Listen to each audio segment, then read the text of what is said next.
Good evening. This is Frank at bottomlineministries.org. Happy New Year. I hope that you've had a wonderful, wonderful Christmas holiday. I know that I'm a week behind, but I still want to say to everyone, Happy New Year and an awesome 2024. I hope that you're excited about the new year, and I hope that the things that you didn't get accomplished in 2023, you haven't given up on them, but you will get done in 2024. I had a really awesome Christmas holiday vacation. I love the Christmas lights. I love Christmas. It's my favorite time of year. I love all the celebration. I love the holiday spirit and the Christmas spirit because Jesus is the reason for the season. But now we're in a new year. It's 2024. It's a year that I like to say 2024 is the year to open up new doors. And one of the things I want to talk to you about these next few minutes is goal setting. Goal setting. And the main thing I want to talk to you about this evening is not just only goal setting, but the importance of time. The importance of time. You see, goals help us to manage our time. Goals help us to identify what we want to do with our time rather than allow time just to pass us by. Many times when a person has a job, let's say a 9 to 5, and mostly I would say about 80% of people that have 9 to 5s look for three things: weekends, holidays, and paid vacations. And their focus is on those three things. So they spend most of their time trying to get to the weekend. Then they're looking forward to the next paid holiday because they get time off and get paid for it. And of course, vacation. But look at, you waste a whole week, Monday through Thursday, trying to get to Friday. And then at the same time, you're looking for the next holiday that might be 2 months away. And your focus is on that. And of course, vacation usually happens to most people once a year, maybe twice a year. But what happens to all that time in between that time when you're so busy focusing on getting time off?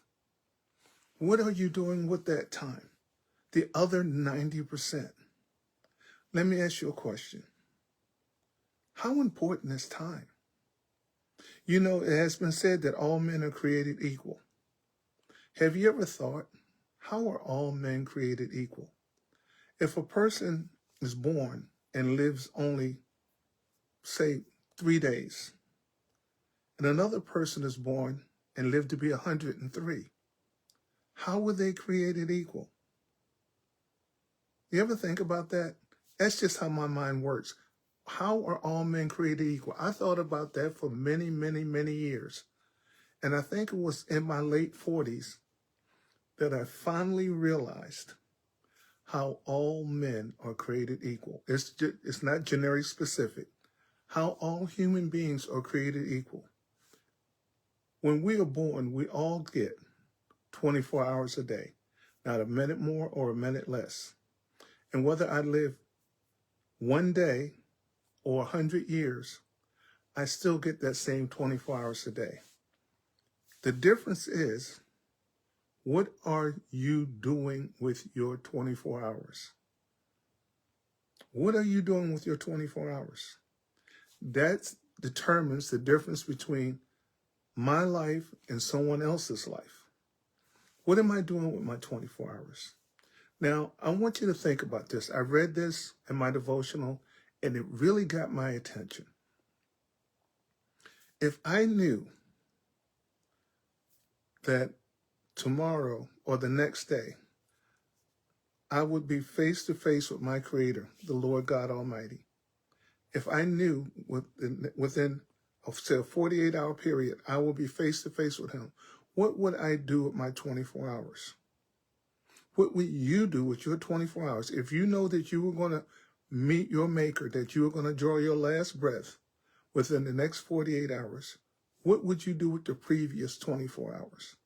That may help you set your priorities when you set your goals?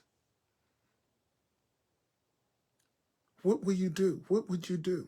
You know, if you lose your wallet, or let's say for instance, someone stole your car. Well, if someone stole your car, you call your insurance company and they'll probably buy you another one. If you lost your wallet or somebody took your wallet and all your credit cards, you call your bank or your credit card company and they'll work on issuing you another one. But when you lose time, where do you go to get that time back? You don't. You know, we spend so much attention on our bank accounts and our 401ks and our saving plans. But the bottom line is, the most important thing is that 24 hours, because you're never going to get that back. How do you spend it? One of the things I like to tell people all the time, and I say it kind of like a joke, but it's reality. Have you ever seen a U-Haul behind a hearse? When you see a funeral line going down and you see the hearse carrying the body, have you ever seen a U-Haul behind it? No, because you can't carry stuff with you. Stuff is irrelevant. You're gone, the stuff is going to stay here. So what is your priority? What do you really want to do with your life? And that's my question to you tonight. If you knew you were going to meet your maker within the next 48 hours, what would you do with the next 24 hours? How would you prioritize it? That's different for every person. I don't know about you, but I don't need to see my wallet, but I do need to see the people that I love. And I would like to think that I made an impact on somebody's life, hopefully several people's lives, for the better. And that's all I have for you tonight. As my grandson would say, that's all I got for you tonight. This is Frank at Bottomline Ministries, Debt Free. And I want to encourage you, as always, go to my website, bottomlineministries.org. And there's some really good information there. There's some videos, there's some conferences, and you can look at it. And as always, I want to remind you that debt is not your destiny. So spend your time wisely and make sure that it'll give you a good return. This is Frank at Bottomline Ministries, Debt Free. See you hopefully next week, the same time, and Happy New Year.